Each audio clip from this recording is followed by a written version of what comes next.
আজকে ইন্টারেস্টিং একটা dessert item try করলাম যার নাম ম্যাঙ্গো স্টিকি রাইস। এটা কেমন ছিল আর কই থেকে নিয়েছি জানতে হলে পুরো ভিডিওটা শেষ পর্যন্ত দেখতে হবে। এখানে স্টিকি রাইসটা চিনি গুঁড়া চাল দিয়ে বানানো হয়েছে। চালটা পারফেক্টলি সফট আর স্টিকি ছিল, যেটা এই ডেজার্টের মেইন অ্যাট্রাকশন। তার উপর দেওয়া হয়েছে স্পেশাল একটা টাচ, মুগ ডাল সিদ্ধ করে হালকা ফ্রাই করে, যেটা থাইল্যান্ডে মুনবিন নামে পরিচিত। এটা মেনলি একটা হালকা ক্রাঞ্চি ফিল অ্যাড করে, মানে সফট স্টিকি রাইসের মধ্যে একটা স্যাটিসফাইং টেক্সচার ক্রিয়েট করে। সাথে ছিল পিওর কোকোনাট মিল্ক দিয়ে বানানো ক্রিমি গ্রেভি, এটা আলাদা করে দিছিল স্টিকি রাইসের সাথে মিক্স করে খাওয়ার জন্য। আর সাথে ছিল ফ্রেশ আম।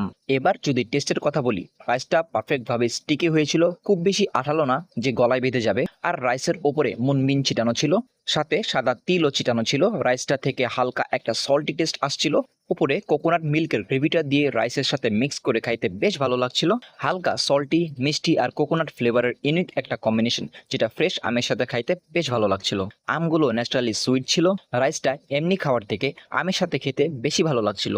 ওভারঅল ম্যাঙ্গোর ন্যাচারাল সুইটনেস, কোকোনাট মিল্কের ক্রিমি ফ্লেভার আর স্টিকি রাইসের সল্টি আর সফট টেক্সচার সব মিলিয়ে ভালোই ছিল। এটার প্রাইস 200 টাকা। আপনারা এটা এই পেজ থেকে পাবেন। এটা আপনারা তাদের শপ থেকেও নিতে পারেন। তাদের শপের নাম ডেজার্ট হাউস, আর এটার লোকেশন মহিলা কলেজ রোড, অরোরা রেস্টুরেন্টের অপোজিটে।